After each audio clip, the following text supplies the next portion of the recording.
woman here, you've buried more than 4 children. People say you're cursed, but the curse isn't from you. It's from someone close, someone feeding on the decks to buy time. But tonight, the chain will break." The crowd stared.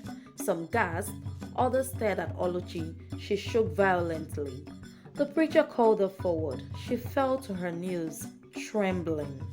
Evangelist Elijah laid hands on her and began to pray. The wind howled. People screamed. A black cat darted through the crowd.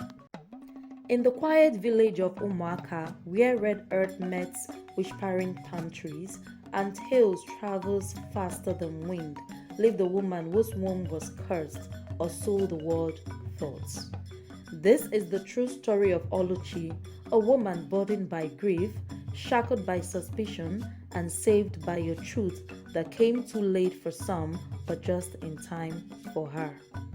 Umuaka was not an ordinary village. Its red clay roads twisted like secrets, and its trees held stories whispered by ancestors long gone. When Oluchi walked through the marketplace, people would lower their voices and pretend not to stare, but they always stared. She had a kind of face people didn't forget, even if they tried. Oluchi was only 20 when she married Emeka, the only son of Mama Emeka, a woman with eyes that knew too much and lips that barely smiled. Oluchi was a kind-hearted teacher, loved by children, respected by elders. Her laughter used to echo through the village square like the sound of bells. But as soon as she entered Emeka's compound, her life slowly began to unravel like the edge of an old wrapper. Her first child, a boy named Somtochukwu, died 3 days after birth. The villagers said it was Obanje, a spirit child who comes only to die. They shook their heads with practiced sorrow. When the second baby died 6 months later, tongues began to wag. By the third, the whispers became knives. "She is a witch. She eats her children at night. Her womb is a coffin." Mama Emeka didn't defend her daughter-in-law. In fact, she was the first to spread the rumors. "My son was fine until he married her," she would haze through clenched teeth. "Now look, we bury children like yam seedlings." No one questioned her. She had the reputation of a wise elder and the fearsome presence of someone who knew where to bury bones. What no one knew was that the womb wasn't cursed. The evil was right in their midst. Oluchi often sat by the window at night, staring into the forest beyond the compound wall. Her ears were trained to phantom cries, cries that came only to her. She would wake up soaked in sweat, screaming, feeling a presence pressed down on her chest.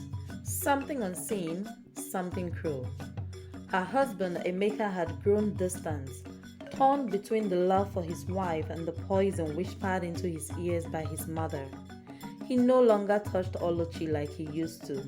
No more laughter between them, just silence and suspicion. The midwives refused to come anymore. Her friends avoided her. Her shadow became her only companion. And still she kept trying, hoping, praying. Each pregnancy brought new joy, and each death buried it deeper than before. She would spend nights clutching the baby clothes she had sewn herself, whispering names into the wind. One evening, while walking past the family's small yam farm, Oluchi stumbled upon a patch of earth that felt wrong. The ground was warm like a fever. She dug her hand into the soil, curious. What she found sent her gasping. Tiny bracelets, 5, each one with a name etched cruelly into it. Somtochukwu, Ebuka, Kamsi, Oluebube, Ifunanya. Her children, buried, marked, but why? She didn't know that she had just stepped into the heart of the curse. For days she couldn't eat, couldn't sleep. Her mind raced with questions. Who had done this and what did it mean? Months passed, Grief clung to Oluchi like wet clothes. Her body grew thin, her cheeks hollowed. She started hearing voices, faint, familiar, like echoes from another life. Then came a man named Evangelist Elijah, a missionary from Jos. He came to the village for a week-long crusade. He wasn't flashy or loud, he just carried a Bible, a flask of anointing oil, and eyes that seemed to see through people. Oluchi didn't want to go at first. She was tired of God, of people, of hope. But something pulled her there that evening. A small voice that said, "Go." She sat at the back, silent, invisible. The night was hot, and the sky cracked with distant thunder. Then Elijah stopped preaching. He stepped directly into the crowd and said, "There's a woman here. You've buried more than 4 children. People say you're cursed, but the curse isn't from you. It's from someone close, someone feeding on the decks to buy time. But tonight, the chain will break." The crowd stared. Some gasped, others stared at Oluchi. She shook violently. The preacher called her forward. She fell to her knees, trembling. Evangelist Elijah laid hands on her and began to pray. The wind howled. People screamed. A black cat darted through the crowd.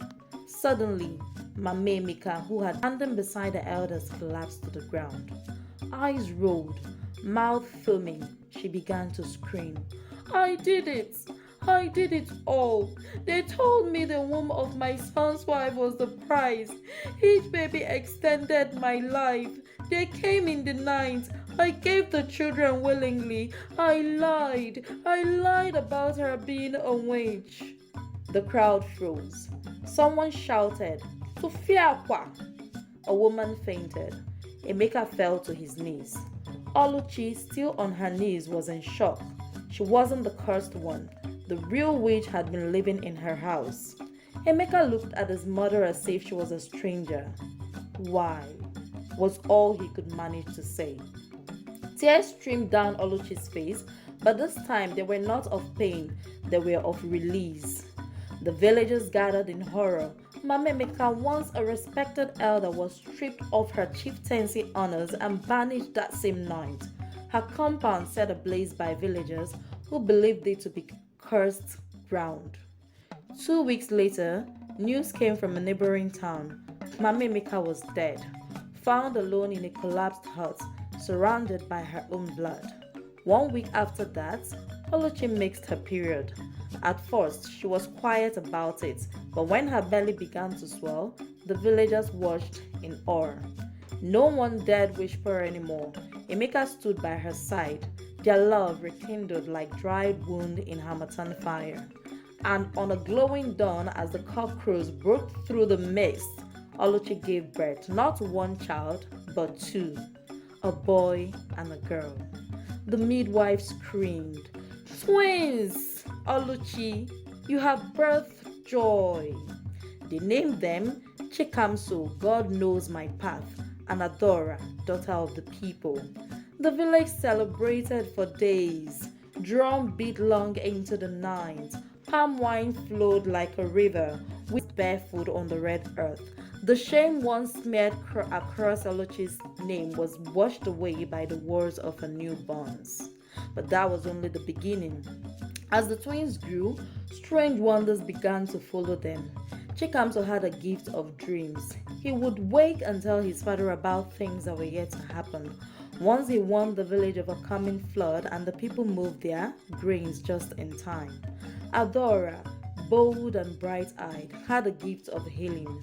As a child, she laid hands on a goat with a broken leg and it stood up.